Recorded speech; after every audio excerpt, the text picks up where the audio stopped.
We are live. We are live on the Jeff Nosing podcast. I'm your host, Jeff Lopes. Super excited to have back on. I think you're the only second returning guest we've had on the show. Mada, what is up, brother? What's up, man? How you doing? Hopefully, I'm going for the three-peat. I I'm, I gotta do another reality show to get that three-peat. There's so much going on with you. So before we went on live, we were just talking. So you're on the podcast before. You're an influencer. You're an entrepreneur. You're an incredible dad, family guy. You do the best videos with your wife on social media.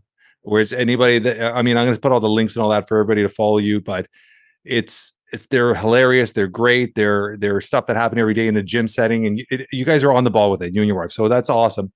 And then all of a sudden, I see a commercial for Next Level Chef, which me and my son love. And I'm like, Matt is on the show. Like, what the hell is this all about? I'm like, okay, WWE wrestler. Like, there's a lot of little things you've done. Yeah. But I mean, chef is something I never had a clue about you. And we talk on an ongoing basis. Like, I was like, how the hell is this happening? And then all of a sudden you get on the show and we watch one episode. We watch another episode. We watch another episode. I'm like, this guy could fucking cook. Let's break this down. When you apply for the show, let's break this down. How long ago did you apply for the show? And when you got on, like, what was the whole process to get on the show? And then we're going to get back into your passion and where this whole love of cooking started and how did you learn how to cook like this? Yeah. So let's start with the show.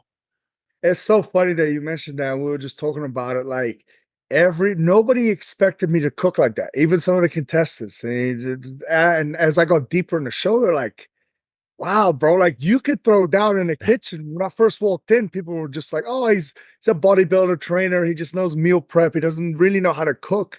And then they saw me in the kitchen, like they gave me that respect. And it meant a lot to me to get that respect because there was some really good chefs on the show. Yeah, very good. But it's funny you mentioned WWE. So the guy that cast me for WWE Tough Enough 2015, I did a show called Tough Enough with Hulk Hogan. Yeah. And I remember he sent me an email and said, hey, do you want to be in our show with Hulk Hogan? I thought it was some Nigerian prince scam type thing. Nothing happens that easy in life, right? You have to work, you have to grind. I'm like, this is fake. I didn't reply. He hit me up again the following week. He hit me up on Facebook, on Instagram, and I'm like, if this guy looks real, like he had a legit profile, he looked like a real person. So I replied. I was like, what's the worst that can happen? Yeah. And I met up with him in Santa Monica at the time. A month later, I was in Orlando shooting a show, ended up signing with WWE. And that, of course, changed the course of my life. So this same guy, he saw me cooking on Instagram and he was casting for Next Level Chef. And he was like, bro, you can cook. And I was like, yeah, like I'm not trained or anything, but I've always had a passion for food and cooking. And he was like, do you want to be on a show called Next Level Chef? I never heard of it before, so I checked it out. I was like, hell yeah, like Gordan Ramsay, it's competitive, it's new, it's exciting, it's got a platform. And I'm like, I would love to be on this show. So we were in this process for a long time. We were in the process even before the season 3 even got greenlit. So once he got my interest, once it got greenlit, put my name in, all my pictures, videos, everything. And I went through the entire process. It was probably almost a year until I actually kind of went and filmed the show. But it was like in the back of my mind, I was like, oh, maybe this, that. There's like 20,000 people that applied. Yeah, it's crazy. It's crazy amount. Yeah, it's a crazy long process. And it went all the way down to the wire. I didn't know I didn't sign a contract until Friday at 4:55 p.m. Right? It was due at 5 p.m. And I left to go to Ireland to shoot on that Wednesday. So this was all shot in Ireland? Yeah, shot in Ireland in September. We started mid-September. I was there for about over a month.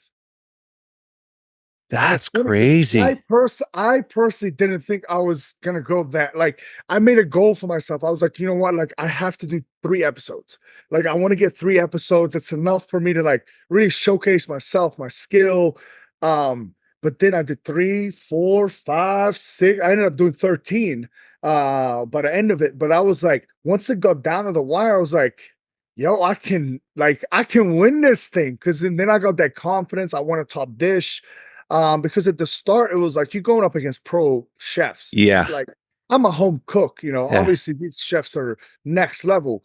But what really was going for me is I come from that athletic background of basketball, the WWE, where I thrive under pressure. Right. So a lot of these chefs might crumble under the pressure. A lot of people, right? When bright lights, Gordon Ramsay's right there, the camera's right there. You got 20 minutes, you gotta go, go, go. I thrive under that environment. I love it. I look for that environment. It's funny you're saying that. Yeah. As you're saying this, is clicking back our first conversation of you throwing 3 pointers or free throws and your dad throwing tennis balls at you. Yeah, exactly. When I was a child, my dad always taught me you have to drown out all the noise, and he'd throw tennis balls at me as I'm Mhm. shooting free throws. So it Yeah. started with my dad playing basketball. My ability, like there was a fire in the kitchen, I believe, at episode like 2 or 3. Yeah. I Yeah. had no idea there was a fire. It was on my level. It was one of Yeah. Yeah. Yeah. I was so focused on my dish, on what I was doing, I didn't even know there was a fire. And I have this like ability to just like when I have to get shit done in life, I just turn it on. Call it whatever you want. I'm like that in the gym too. Like, when those headphones go on, and it's just like I could be all nice with my family and playing. Once the headphones go on, I turn into this beast, right? And it's I call it that inner beast. And a lot of people think beast is all about muscles and strength. No, it's here. It's that like almost Mamba mentality, right? So people talk about motivation and discipline. Motivation is great. It gets you started, right? I'm motivated to get to a goal. Discipline's great. You stick to like the plan Yeah. day in, day out, put that work in. But what happens when life hits? What happens when life takes everything away from you? Are you going to stay down or are you going to get back up and keep going? Right? That moment right there. I remember my son was doing a plank yesterday. I told him do 2 minutes. At 1 minute, he wanted to give up. And I was like, right now is that point where normal people will give up.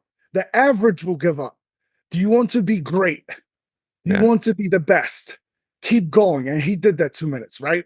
And it's that point, that moment of your life is you have to choose, right? Yeah. CT Fletcher calls this beast or Yeah. bitch, right? Yeah. Yeah. Beast or bitch. It's that moment. It's your choice. Are you gonna get back up? Are you gonna keep fighting? Or are you gonna give up? So I'm big on that. I'm big on that Yeah. mindset, that mind game. And that's why it was so cool to challenge myself in a whole different way. Like you said, I've done everything physically, right? I've played pro basketball, WWE, I've trained celebs. It's the first time I've been out of my comfort zone. And Yeah. I loved it because it was this new challenge. Usually I'm in a physical element, right? Yeah. And physically, I know I can withstand anything. Put me through anything. I know like I've been there, I've done that, I've done everything physically. This was a whole different beast. And I loved it because it challenged my mindset.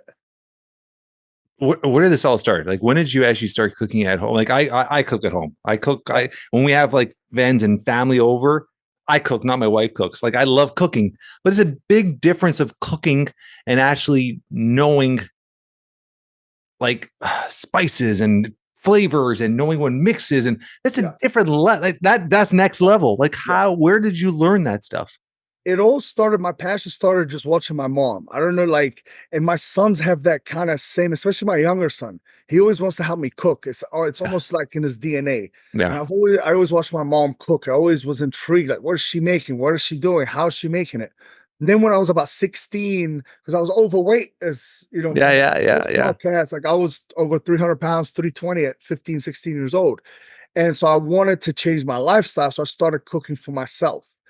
But when you can't use that many fats and carbs and butter, and as they say in the culinary world, more butter, more better, right? Yeah. So I couldn't rely on that. I had to rely on seasonings and cooking meat to perfection, right? So that helped me so much because now on a show like this, where I can use butter, I can deep fry, I can add sugar, it took all my dishes to the next level. But obviously, like I think some people have that knack for flavors and putting flavors together. They have those taste buds. But I think it started at like 16 years old when I first started cooking for myself. And just learning how to cook and mix and match and spices. And I'm blessed to have traveled the world, so I'm big on fusions, right? Yeah. So I've been to Japan, I've been to China, I've traveled all over the Middle East, Australia, New Zealand, like you name it, I've been everywhere. And I take things from different places. I'm like, okay, can I do this? I make this Mediterranean inspired fried rice, for example. Right now on my social media, I'm doing international inspired burgers. So I made like a deep fried ramen I saw that. bun for my Japanese, you know what I mean? So like I like thinking outside the box. I like taking flavors and inspirations from different cultures and countries. So when you are, let's get back to that. So you applied for it for a year, you prep yourself. Did you prep yourself in that year thinking, okay, I might get it on, I'm gonna practice? You I didn't prepped a month. practice. I prepped a month. Yeah. Huh? The Like when thing you're prepping, are you trying to learn new recipes? Are you trying to learn like No, my different biggest flaw was plating because I'm 300 pounds, right? you missed a lemon, buddy. My plate is just like this giant mountain of food. I do not plate. I'm Yeah. not about that fine dining. Like when I go to a restaurant and I get a plate that big with a little bit of food, I get furious, bro. I'm like, fill them up. I want that. I want to fill to the brim, right? So I knew my biggest flaw was plating. So that month I spent plating, and I worked with my wife. So I would plate her food, right? What would she eat? In a normal sized person, what would they eat, right? Yeah. Me, I'm eating like 4 or 5 pounds of food, 2 pounds of steak, 2 pounds potatoes, this, Yeah. right? That's just my first plate. So that was my biggest thing that I learned, that I had to teach myself. One of the biggest things, I don't know if you knew this, so I did Guys Grocery Games, another cooking show, like right Yeah, I before. remember you say, yeah, I saw that. I saw that. Yeah. So you did that. That was I one didn't, episode? I did 2 episodes on there. Yeah. That was the perfect practice because I got to learn one, the timing, being on camera, running around. It's not like next level, but it was a great practice run for what's to come. So I think between that and just working on my plating really helped me. Was it the same guy that got you on that show? No. Okay, okay, okay. I said this guy is gonna get you. You get a nice Christmas present every year now. I know. No, that was a whole different. I was connected from one of my clients knew somebody at Food Network, and I met up with him. He loved my vibe and everything. He's like, "Hey, do you want to do Guys Grocery Games?" They had this like home cooked tournament. Yeah, So it was a perfect practice run for next level. Because I knew, look, I can bring the flavor, I can cook meat really well. I'm very good at thinking on the fly. Because a lot of times, like the kids are hungry, they want to eat. I open a fridge, I see what I have. And you know, when kids are hungry, they just like, you have less than 20 minutes, really. yeah, yeah. So it's like, Dad, we're hungry now. We need food now. So it's like you go in the fridge, I don't know what I have, and I mix it up, and I'm just like good, just working on the fly like that. And that really helped with Next Level Chef. When you guys are standing by the elevator and you got to run in, you're the most athletic, biggest, strongest guy there, probably the fastest. You're always the most gentle. Like it's like you're until like you never push anybody the way. You're always the one reaching over everybody, Yeah. always getting your prongs. You're was that 4 times, 3 times you get the prongs? I did 14 cooks. Out of the 14, I did them 6 times. That's crazy, Yeah. crazy, crazy, Yeah. crazy. So when you're doing that, you're like a gentle giant in a way. Yeah. Yeah. Because look, at the end of the day, I know if I run full You're gonna knock everybody over. somebody's might get hurt, and that's the last thing I want to do, right? This is not a physical Yeah, contest. I'm I'm not here joking. to I fight, know. I know. I'm playing with you. So yeah, so my and I'm a gentle giant. I let people like, but my biggest thing is even though I let people in front of me, I still go to what I wanted because I have a 7 foot wingspan. So like you said, I reach over the top and I have very good vision. My vision is better than 2020. So I can see when a platform's coming down and I'm higher. So I see what's coming before everybody else. And it's funny because I used to always go to the left side, so I think they always put the prawns on the left side, maybe because I always that was like my lucky spot. I used just ran straight to the left. I went far Yeah, yeah, yeah, yeah. down the middle. There was only such a small gap, and it's like either I let everybody go through first, or everybody's just gonna get crushed. So it's like, you know what? I'm just gonna take the long route, go all the way around. I went to that left spot. If you watch back the episodes, I always went to that left spot in most of my cooks. When you're in the bottom kitchen, and we're talking a lot about the show, so everybody's watching this episode when it is released. If you haven't seen the show, go watch it. It's a ton of fun. My son and I watched season 1, season 2, obviously this is season 3, and it's just a different level because it puts people in a situation where even the top level, like you have higher pressure, and that's why everybody. I think it was only the last episode that I saw that somebody actually, your old partner stayed. Yeah, because they always lost there. It was like it's hard on the top level for multiple reasons. One, you have higher pressure. Yeah, Two, sometimes when the platform is too full, the grab is the most important thing. Because no matter how good of a chef you are, if you have a really, really bad grab, yeah, it's tough to climb out of that hole sometimes, you know? So it's all about that grab. And think about it, you have 10 seconds to just grab stuff that makes sense too. You're not just grabbing random things. You have to almost like design and think of your plate as you're grabbing. yeah. Okay, Of I grabbed course. lobster tail. How am I going to cook this lobster? What am I going to pair with it? Am I doing just veggies? Am I doing a carb with it? Or what am I doing? So you have to think about 10 seconds. You have to Just think about go, all the go, stuff go. as you're grabbing. Everybody else is trying to grab it at the same time. So it's absolute chaos and mayhem, and I love it. I love that stuff. How much time would you have cooking every cook up? Was it 30 minutes, It was 20 minutes? about 25. Which is not a lot of I time. think there was one that was 30, maybe. The previous 2 seasons, they were given 45 minutes. That's a big difference. I prepped, Huge we difference. were prepping for 45 minutes. So I can't imagine like if we were given 25 minutes, the kind of stuff we would have produced. But I actually like it even short. It almost puts more pressure. It was more fun that way. It's like you grab and you go. You're given 25 minutes, and that includes your plating and all of that too, which is a very big part of it. Yeah, because a lot of it seems like every episode somebody's late with their plate or trying to throw it on, and the plate gets turned into a You're mess and all given this. you have to plate you're given the last 2 minutes. So Yeah, technically you only have like 23 minutes to cook, and that's including like the warm up, the prep, and all cutting that and stuff. yeah, like so it doesn't give you a long time, and it depends what you're making. Like I went out on that risotto, like for example, like Yeah, risotto, you're given the bare minimum. So yeah. any small error, any small thing, You're done. you're screwed. Yeah.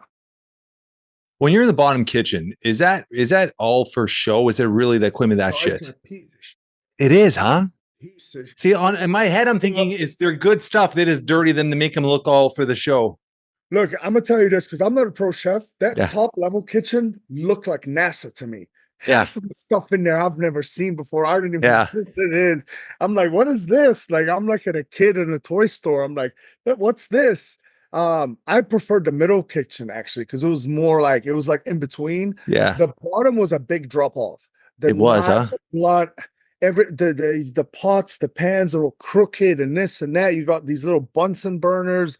It was horrible, but I actually thrived in that. Like You that's did what well. You a did really dish. well. Yeah, Yeah, I thrived on there because I told my mentor Naisha, I was like, I always like that basement mentality because when you're at the top, you're like almost on cruise control. yeah, yeah, Your back's against the wall.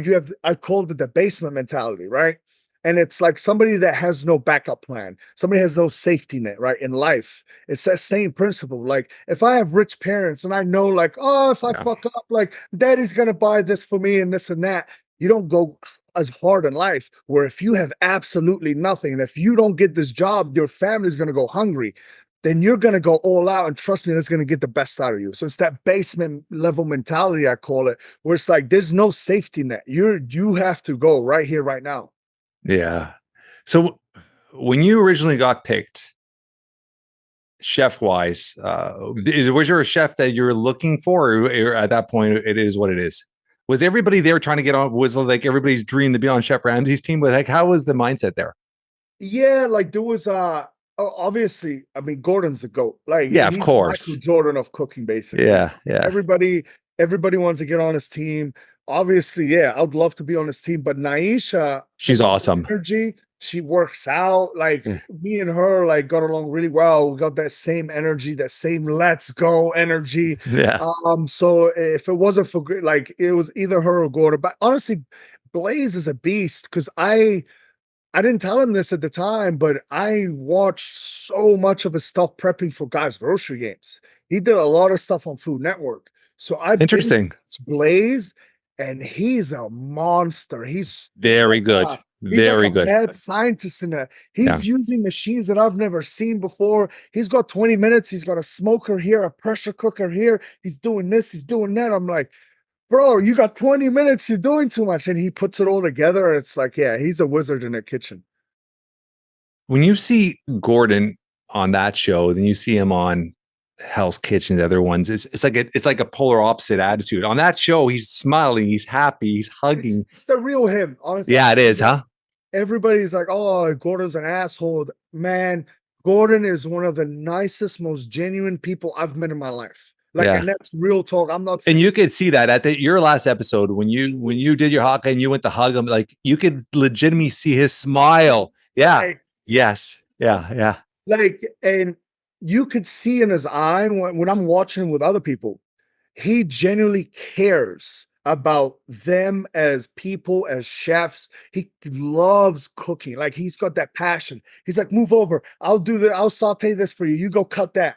Like, he wants to get in there with you. Like, Yeah. it's like somebody that lifts weights or plays basketball is like, he takes the ball and starts shooting, right? Yeah. They got that passion for it. I saw that in him.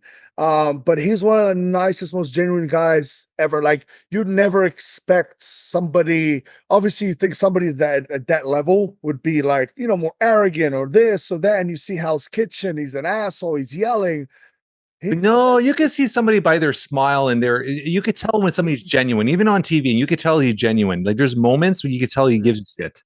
Yeah. Oh no, yeah. He gives every shit in the world, man. He was amazing. It was such a pleasure to work by him and cook with him, and just freaking incredible. And for him to like not just like the hut, for him to even ask for it at the end. Yeah, yeah, that's what I'm saying. Yeah, that was awesome. Meant so much to me. That last episode, those last few minutes were just freaking unreal, man. I had like I tear up every time. I was gonna say emotional roller coaster. I tear up. The last 2 minutes, I had people crying, and then gave them the chills with the haka. And then as I was walking out, made them laugh. It was the perfect ending. If I couldn't script it any better. So you got in the hot seat twice. So you had to do the cook off at the end twice. That's a lot of pressure too. That's 2 cooks. There was 3 times. We had the last one. So the last one, you won 2. Yeah, yeah. So you did 2. Then you did the last one. So you're literally that all is filmed in what, an hour show? Like, how long of that is filmed? So you guys from the cook, you go right into the cook, or is there a break in between? No, there's a break. A couple hours. Okay. Like, I wanted to go right away. Yeah, I was gonna say. Yeah. So I went in the first time, and because I got put in. The second time, the other girl got put in, but she used her pin. Yeah, immunity pin. Yeah. And to put things in perspective, like, you're on set 14, 16 hours. These are long days, right? Yeah. The first time I got put in was a Thursday. So the second time was a Friday. It's 5 days in a row of like, you're not sleeping. It's like, I couldn't sleep when I was on island. I was up at 3 a.m. every day thinking of recipes. I remember one day, like, I woke up, I'm like, okay, I'm gonna make this spicy plum reduction on a pork chop for Gordan, and I gotta write this recipe down. It's crazy, bro. My mind is just thinking 100 times, like, because it's something new for me. It's creative. Where physically, if I were to push myself physically in a competition, I know, okay, I'm gonna sleep, I'm gonna eat, I'm gonna go and kill shit, right? Yeah. This is a whole different ball game. You don't stop thinking. You think about that, they always give you clues about the next episode. It's like, what could it be? What are we making? What are we doing? So as I say, they don't prep you at all. So you don't know what you're doing the next. You don't see in my head. It always talks about reality is not really reality. So they would be like, okay, Mada, this is where you're doing tomorrow. Like, you have the night prep for it, think what you want to do. Like, so they don't do that. No. So it's pure pressure. Was it some other food shows? I've had a couple of guys from reality. I've had 2 guys from reality shows, and they said they would prep them and they would allow them to study in between. Yeah, they would always give clues, and you heard it each episode, like, next time we're gonna take it to the streets. So it's like, okay, that's street meat, yeah. food, Yeah. right? That one was probably the easiest one, but there were other ones where it's like, oh, you might need a helping hand or this, or like, and you gotta we spent the whole weekend one time just thinking, analyzing that clue, and we are all just going crazy, losing our minds, like what could it be? But yeah, back to that last elimination, I remember it was a Friday. I'm drained, right? And then that was when I did the haka. Yeah. So boom, I'm like on top of the world. Then the girl gets sent in. She uses her pin. I gotta go back to elimination. Yeah. I'm just so emotionally drained. Like the haka takes it out of you as you like it builds you up, but it's an adrenaline. You crash afterwards. Yeah. I'm just like, man, how am I gonna do this? Like mentally, I'm just down, but I'm like, I cannot go home after doing the haka. I can't. There is no way. There is not. I'm not just repping myself now. My whole country culture is on my back. I can't let them down, bro. Like I chug pre-workout right before this cook-off. And for 2 hours straight, bro, I'm pacing up and down on set like a freaking tiger waiting to like, bro, it was unreal. And I'm just pacing back and forth. I'm waiting, and I came out like I'm so happy with that dish. It was that I did that bone-in veal parm. Yeah. That was the Yeah. first Yeah. time I made that in my life. But first time I made a bone-in veal parm in my life. And I wanted to do the chicken because it's a safer option. I've done that before. Yeah. I'm like, you know what? Like, I'm going in. I'm like, I have faith in myself. I know I can cook this well. And it turned out so well. That is awesome. That is awesome. So when you're doing this whole prep and the show comes to an end, you're there for a month. How is your interaction with the real world? Like, are you allowed to speak to your family? Are you allowed, like, how does that work? Are you isolated from the Yeah, world for the month? we couldn't have phones on set. Yeah. But back in a hotel, you could, Hotel, yeah, FaceTime my family. you would. Okay. Okay. So they weren't Yeah. isolating you. So Yeah. Yeah, it was we couldn't like leave the hotel or anything like that, but like it was as long as I got to talk with my family, that's all I cared about. yeah. And at the end of the day, you're on set for so long, you're exhausted. Like we come home, I'd order food, I'd talk to my family, and I'd pass out, but then I'd be up at 3 in the morning, just like wired, like, okay, I'm How ready. was your training and stuff like that? Were you still on a routine working out and stuff there, or was it It harder? was harder to start with a lot of people because we're only given like time slots to train. It was only like a half hour at the start. Yeah. So it's like I was doing some stuff in my room at one point, but later on, like they had a small hotel gym. I mean, the biggest dumbbell was like 40 pounds there. So Whatever. It's something to do, right? Yeah. As long for me, it wasn't physically, it's mentally. Getting your Reset. I have like I'm OCD about it. I have a shower, I drink my pre-workout, put my headphones on. I don't care what it is, as long as I sweat and get the body moving, Yeah. that resets my whole body. It gets me in that right mindset. Yeah. As long as I could do that, I was happy.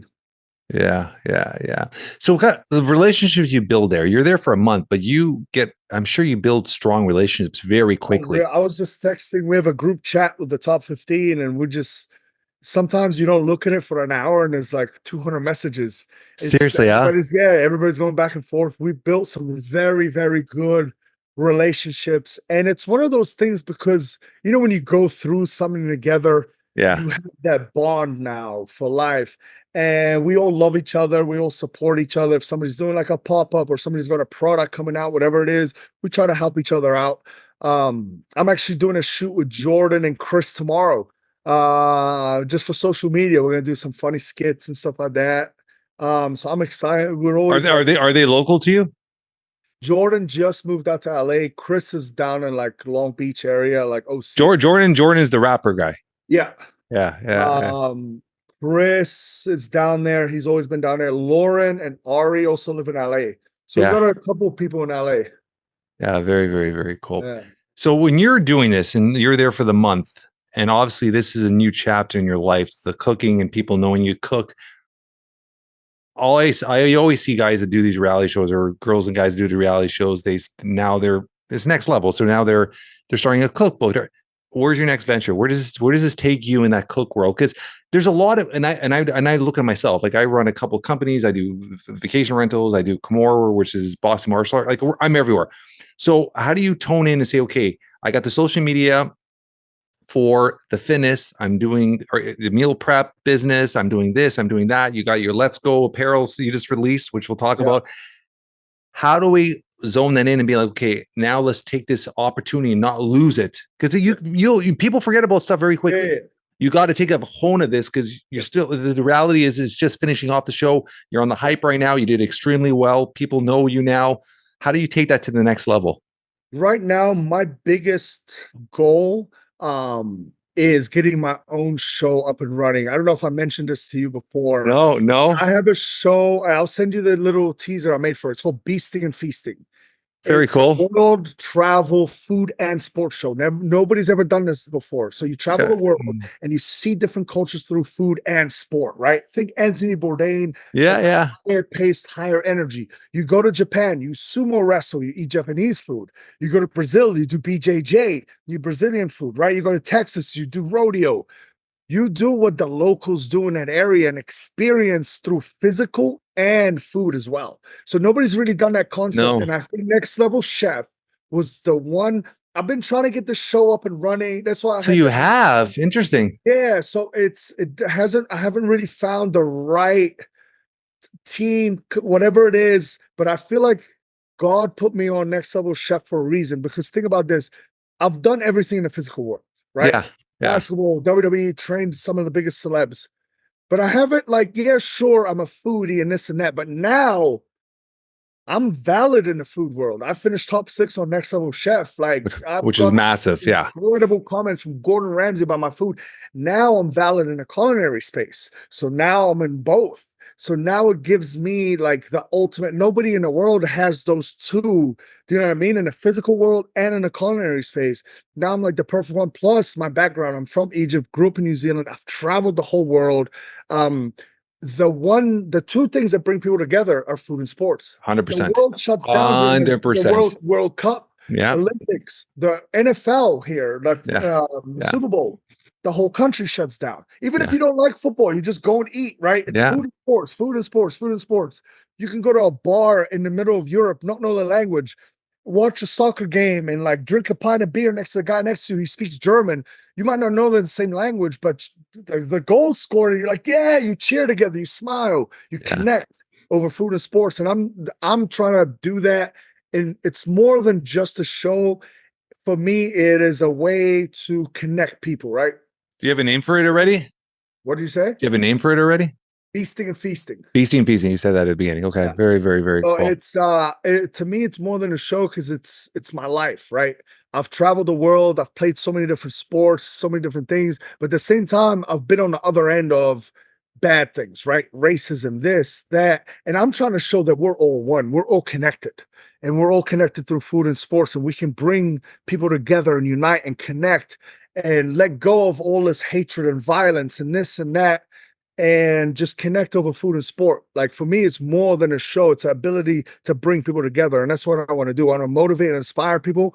I want to entertain people. I want to bring people together. Yeah, sure. I love cooking. I'm probably gonna come out with a cookbook, of course, and do more social media cooking and that. But the ultimate goal, the number one is that show, that Beasting and Feasting. And I've got a little bit of traction with it right now. And right now is the time to really strike and get it up and running. Have you tried to go the route of these platforms like Netflix or Amazon and try to sell it to them? I've had a couple of meetings with like producers, but right now I'm trying to kind of get the right like team around me together to pitch it to somebody like that. Do you know what I mean? Because obviously you only get one chance with somebody as big as a Netflix or something of that size and magnitude. So I'm just trying to like get the right team and put the right things together. Right now I have like a sizzle and a pitch deck and this and that. But it's like, what else do I need, right? Do I need a proof of concept? Do I need to start doing it on YouTube and get like, 5, 10 episodes just for them to see, right? I could just do it local here in LA, but just to see the concept of this beasting and feasting. So I'm just trying to put that right now. That's like my main goal is putting everything together and getting ready. Cause as you said, like the iron's hot right now and you got to strike. You got it.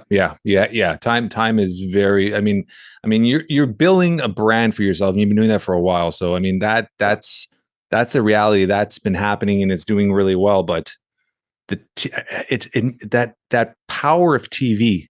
Yeah. You always hear that, like somebody's on one of those shows like Shark Tank and they're pitching whether they get a deal or not. Those 2 minutes or 3 minutes on the show is worth how much hundreds of $1,000s in advertising. Yeah. I remember when I first did Tough Enough, Yeah. and like 6 months or so right after, man, I was getting stopped left and right on the street, selfies, this, that, and obviously it dies down after like 6, 8 months or whatever, right? And it's the same thing right now. Everywhere I go, people recognize me off Next Level Chef.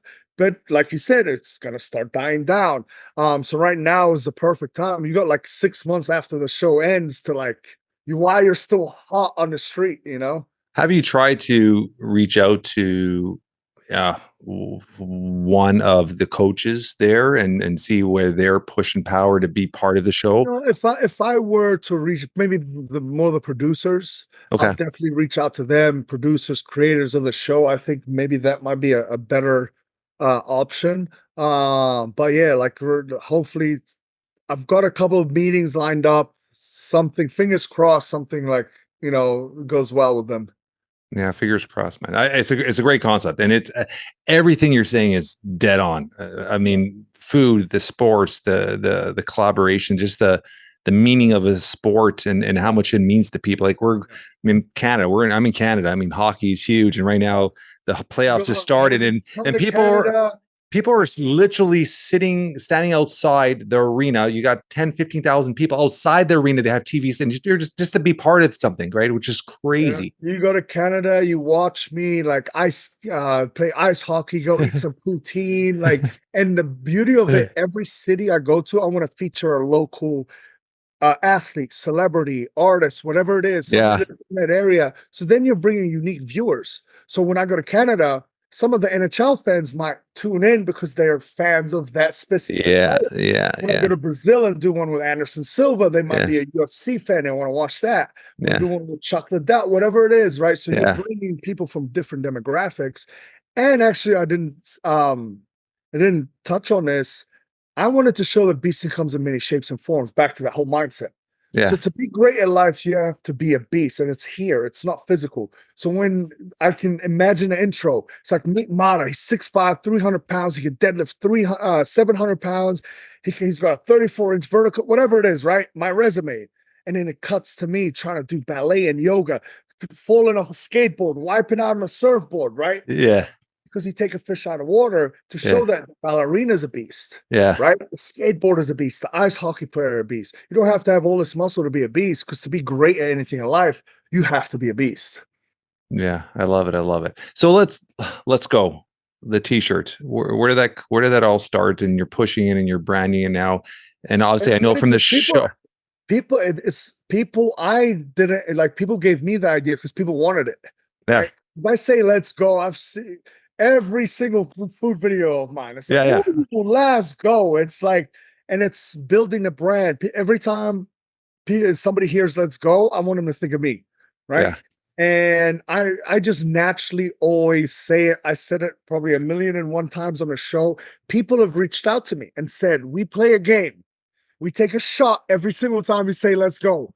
And one time they said they showed up to work hammered the next day because I said it like 17 times. You're 17 shots deep. It's like, Mada, please stop. That's enough. So I love it because it started from an authentic place. It's not like I'm pushing this on people. People were asking for it. And I just released it yesterday. I got a ton of sales. So I'm like super happy about it. But it's not just about selling a t-shirt. It's about this building a community. Brand, the community. Yeah. I love that. So when you are now inspired to, like you said, you're doing your cooking and you're doing your social posts, now you're doing your burgers and all that stuff like that. How this is taking this time. There's a lot of time behind doing all this stuff. Yeah. And you're trying to do your show. There's a lot of moving parts happening right now. When you are doing this, like, are you pre-planning these in advance? Like how many are you shooting out at a week? Like, what are you doing? What's your goals with all these? Yeah, it's tough, but it's all about planning. Like Yeah. even when I do the content with my wife at the gym, Yeah. I write like 10 little things, the exact shots I need. I know them. So I edit in my head before I shoot. Yeah. So even when I do my cooking videos, I know how it's going to play out, and I only shoot those. I don't just shoot 2 hours and go, because I cook and I edit in less than an hour.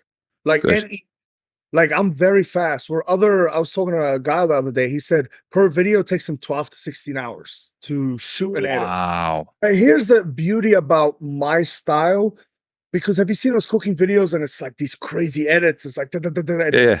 this and this. For me, that takes away from my biggest strength, and that's my personality. For me, my cooking videos are, yeah, sure, it's about the food and the cooking, but it's my personality because that's what separates me from the rest, from the other Joe Schmo. Yeah. Anybody can hire a great editor and just drop food and slice it and do Yeah. this and that. I have something that you can't buy or teach, right? It's this larger than life personality. And so I rely heavily on that. So I just want a simple iPhone. I don't do crazy edits. I let my personality shine through that phone, and it makes my life easier because then I can just shoot and edit. Like I basically do content almost every night because I eat good every night, bro. Like I eat good, so all I gotta do is whip the phone out, have my wife record it, just do the quick intro, outro, boom, boom, boom. It's easy. I shoot it with my hand. I'm flipping burgers with one hand, shooting with the other hand. I do everything myself, but I've made it in a way where it's simple for me, but it does well with the audience as well. I love it. I love it. I love it. Yeah, You're enjoying yourself. yeah. That's the main. Look, it's the main thing, and I'm sure we talked about this on that first podcast, where life is short, and you have to do what you are passionate about. If I lose a passion for lifting weights, if I lose a passion for cooking, I'm gonna stop doing it. Life is too short to do something you're not passionate about. Going through that revolution I did in 2011, like taught me that. Like I've seen death, right? And people who have been close to death know that, because when you're close to death, you don't think about your accolades. You think about some of the regrets. Oh, I wish I did this. I Yeah, wish I of did that. course. Yeah. We talk about that. We talk about And that I all talked the about time. that with, yeah, CT Fletcher. He flatlined, and it's like that's why I quit basketball. That's why I quit WWE. I lost the passion for it. Right. Yeah. I had other aspirations that I had more passions for. And I was like, you know what? Life's too short to continue down a path I don't enjoy anymore. Dad life. So now your kids are getting a little, how old are your little ones now? 7 and 9. So they're getting there. My They're, 9-year-old is the same height as my wife. His feet are bigger than my wife. His calves are bigger. It's like he's huge, man. Like he's might be taller than me. And the younger one's big too, but the older one just sprouted recently. And it's hilarious watching like my wife try to discipline him and like, hey, like blah blah blah. And she's just looking at him dead in the eye. I'm like, in a year, you're gonna be looking up. 9 years old. Yeah. Yeah. That is true. He's killing it too. He just started flag football. Reggie Bush is his coach, so he's got Oh, like a big. And shout out to Reggie Bush. He just got his Heisman back, so I'm pumped for him. But he's the nicest dude ever. His kids are on the team, but like he's another one of those guys that genuinely cares about the sport and helping the kids further themselves. So he's playing flag football, soccer, and basketball right now. So we're like jam packed with the schedule. Like yeah. some weekends, like we have like 4 or 5 games. So I'm taking one to one game. My wife's taking the other one to the other game. And I'm like, if I had 3, 4, 5 kids, like how do parents do it? Yeah. Like kudos to them. I applaud parents that have more than 2 kids because it's tough. Oh yeah. I got 2 kids. My daughter was a competitive dancer. My son plays travel baseball, Oh, travel baseball's tough. and it's you're just same thing. You're just go, go, go, go, go, go. But my kids are they're a lot older now. My son just turned 16 the other day, and my daughter's 18. My daughter's turning 18. So now she just got applied to the university. She's got accepted for university. So I'm Yeah, at that stage where it's like life's changing. And I feel like I'm 25 still. And yeah, it's like you're seeing your kids slowly become young adults, which is crazy. You still have that sweet age, like yeah. 8, 9, and 7. It's still that And sweet age. They're still, and I'm lucky enough, and we talk about this all the time. I have such and you see my post, I have such an incredible relation with my kids. My daughter's turning 18 and she'd rather hang out with daddy than her friends. Like we go out all the time. We hang out. My son's my best friend. We just did the CN Tower climb. It's like we're always together. We work out together. So it was building that strong bond relationship that as they get older, they still want to hang out with you and still want to be part of you, kind of, which is so, yeah. so special. That's what it's all about. But yeah, I'm seeing like it's stages. Like I love that 2, 3 year old stage, and they're little and like they're just not helpless, but they need you for everything. Now they're Yeah. older, they can kind of do their own thing. And then before you know it, they're gonna drive, and then they're 18, going to college, leaving the house, and it's Yeah, just yeah, like, and then yeah, you realize how old you are. You know what I mean? yeah, Like, yeah. You're fucking right. I remember Yeah. we, you know how Facebook does those like memories. Memories. Yeah, yeah, It was yeah, like my wife was looking at old memories somebody posted, and it was 9 years ago. I did that reality show with Tough Enough yeah. in 2015. 9 years. Like to me, it feels like just a couple Yesterday. years ago. I'm like Yeah, yeah, 9 years. yeah. And then like my college teammates, I was talking to them, and we're like, I'm almost at 20 years from like How old are you? How old are you? 36. 36. So I Yeah. was I went to my first year of college was 2006 in Buffalo when I was playing basketball. Yeah. And it's funny because my mom found my old hoodie from that team. Yeah. And it's in perfect condition. So I started wearing it again. So my old teammates are on Instagram, like, yo, what the like, like they're so excited. I first of all, I can't believe it still fits. I need to put on some more size, but it's crazy because I was like, wait, I wore that like 18 years ago. That's a Yeah. lifetime ago. Like Yeah, that it is. feels like not too long ago I was playing college basketball, but I'm like, yo, it's almost 20 years. Yeah, time flies too. It Yeah, does. And it crazy. just shows how precious life is, right? I mean, how much stuff happens. And it's crazy as you go through different stages of life, Matt. Like I went through a stage where it's like everything was amazing, all this, and then you know my story. The last 2.5 years, everything was perfect in my life, and all of a sudden, my father-in-law got diagnosed with Alzheimer's, and within a year, he just doesn't know who nobody is. My dad suddenly passed away, like nobody unexpected, just passed away.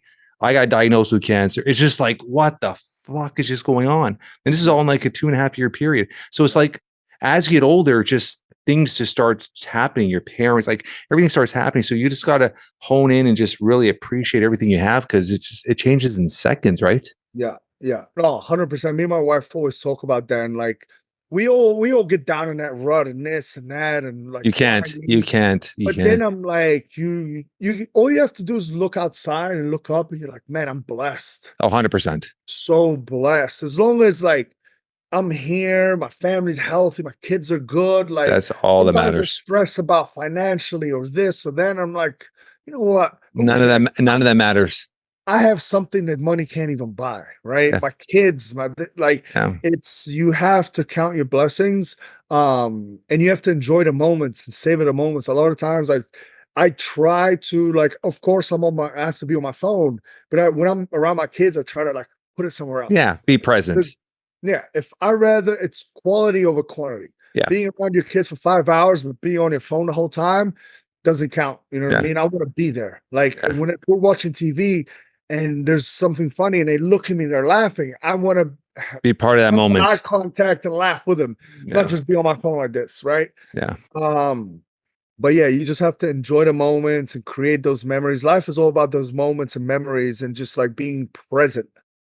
Because a lot of times we're stressed about the future or dwelling about the past or this and that, and it's just Yeah, live in the you present. have to Control, enjoy that control, present moment. control the controllables, and live in the present. 100%. One, give me your best memory of the show before we end off today. Give me one memory that you'd sit back and you're like, that was that was the moment that changed the show for me. Was it the moment when you What did your haka? That was the original one. I mean, doing the haka was great, but I have to say, winning top dish, Yeah, that feeling I got winning the top dish was something unreal. Because okay, let's rewind. I started off pretty well. I remember the second episode after the draft. I won. I was in the top three yeah. with the curry, and I had amazing comments, right? And I really wanted to win top dish because I got a taste of it. I was like, oh man, I'm so close. I'm so close. I was waiting to hear my name. I didn't get it. I was like, I have to win top dish. I want to win top dish.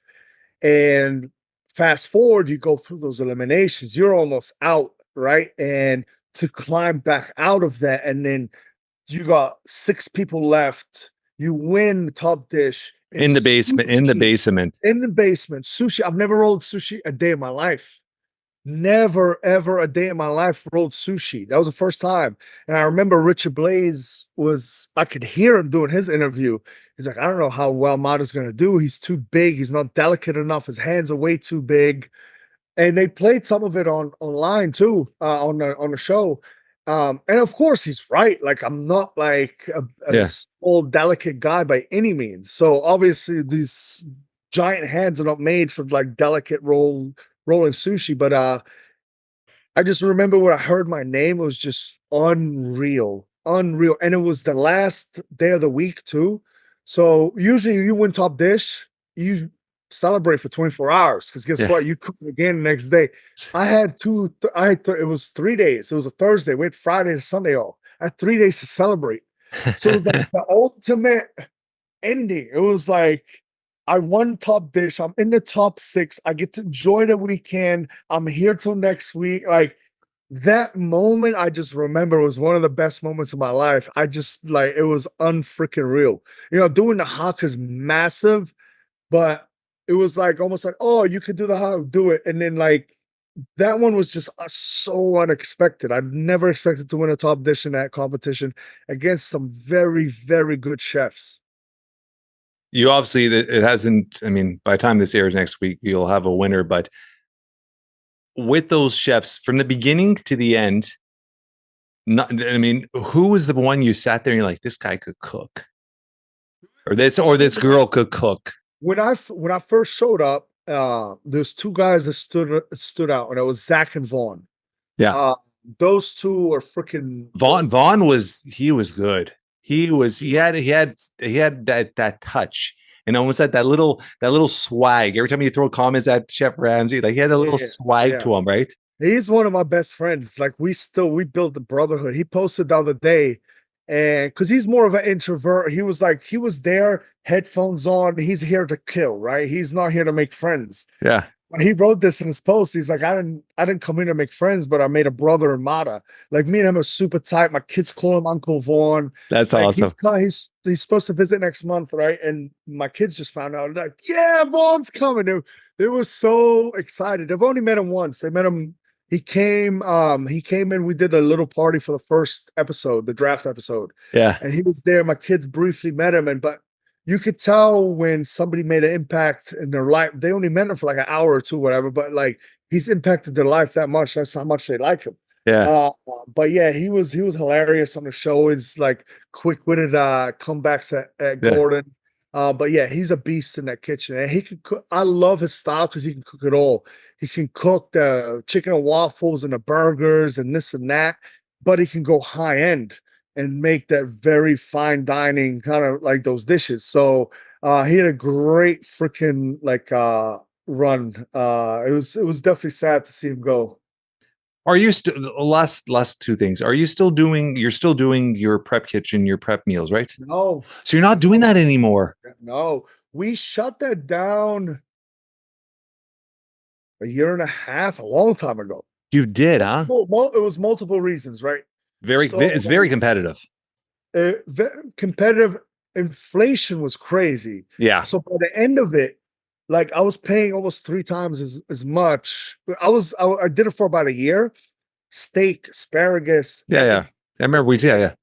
through the roof, and you couldn't really add that much to the customer because then they start free. I add $1 to the meal and people are freaking out. I'm like, but the steak's 3 times the price. Yeah. The profit margins were very small. Yeah. The biggest reason was I couldn't find a team of people to handle it because ideally I didn't want to be in the kitchen as much. I want to be like, okay, designing recipes, menus, marketing, the face of it, pushing the brand to grow rather than be in the kitchen, right? My strength is I can blow this brand up, right? I can find another chef to help me with. I just couldn't really find. I had another chef with me, but we needed more help than that. We're doing almost 1,000 meals just between me and him. So it was a lot of work, a lot of time, a lot of weekend. It was most on the weekends, so I couldn't enjoy my weekends with my family. The profits weren't that great. And then at the time, there was a production company that was interested in doing BC and Feasting. And it seemed like legit. They're sending contracts and this and that. And we're in negotiations for like 6 months. You know how sometimes it takes forever. But then next thing you know, it got to the point where there was a contract. So I had my agent and lawyer look over it. And then like these guys were not very truthful and a lot of the like it just long story short, it just I'm glad like we found out before anything went further. Yeah. Mm. But I shut down the meal prep company because we were supposed to like start shooting in a matter of like a couple months. And I was like, I'd rather like shut it down now and just like prep than Yeah. like, oh shit, I'm shutting down, you know? So yeah, there was a couple reasons, but you know what? Like a lot of people want it back. I feel bad for the all the previous customers. It's a Like, man, very hard market when you look exactly the food costs. I mean, we're in Canada, the food costs are insane right now. So I'm sure the US are the same. So the prices just keeps, and it's like a weekly thing. Like my wife, who we get everything delivered to our house, our food.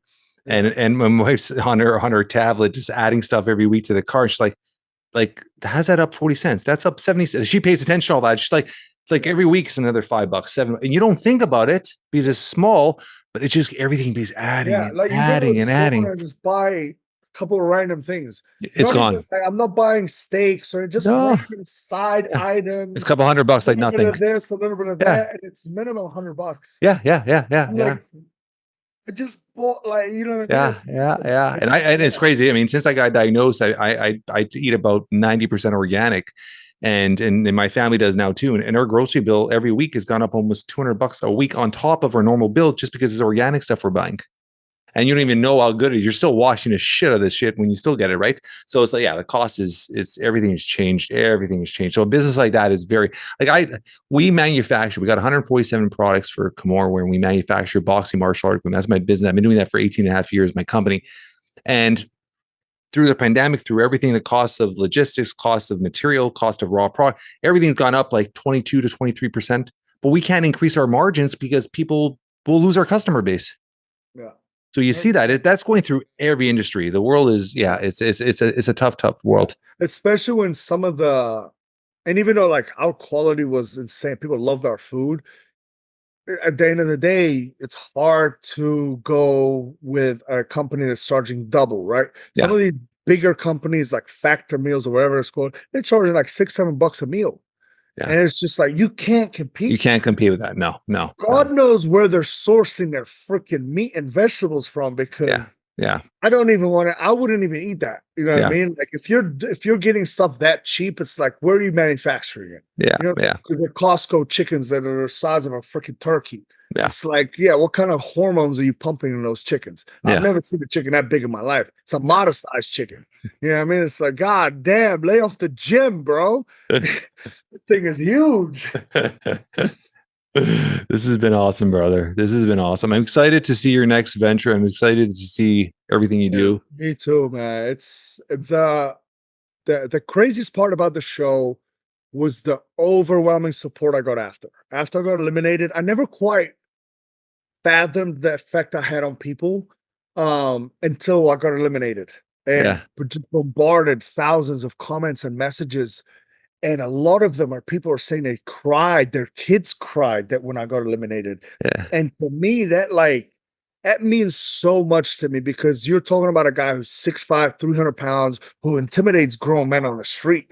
yeah, Or a kid to cry that are gonna I posted one of the kids the other day and it made me cry. As soon as I saw, I start tearing up. yeah, Even though I'm like this big jack guy, I'm very like I'm emotional, right? yeah. And I started crying when I saw this kid crying, and I'm just like, wow, for me to have an effect like that on a cooking show. It's Yeah. not like I'm on this Disney show that kids are watching. It means the world to me. It means like to have that kind of effect on people and the connection with people, and all the messages I've received. I'm still in the process of replying. I made a goal for myself. I'm going to reply to every single one. I Yeah. want to reply to every single person that showed love and showed support. It's taken me a long time, but you know what? It's more than worth. Love it. 100%. I love it because you know what? I'm so fortunate to have something like that. Yeah, yeah. You're very fortunate, but you took the bull by the horns and you made the most of it. And your authentic self came through. which I think is the most important. And that's why you're getting those emotions. That's why you're getting those messages. Like every episode, I would message you after the episode. I'm like, that was awesome. Like I was cheering for you. I was so happy. And then my son got into it. My son's like I told him I was interviewing today. He's like, oh, awesome. Like it's like people get attached. You get attached to that personality. You get attached to that. So it's like when you see you go, you're like, oh, it's like almost like part of you is gone, kind of thing. So that was special, brother. I appreciate that. And I'm looking forward to seeing what everything else you do, and keep doing it, brother. Let's go. I know. Let's go. Thank you so much, bro. Thank you, brother. Always good talking to you, man. Always good talking to you. And I'm glad everything's better with you now, health wise, and so pumped for you and the family. Thank you, brother.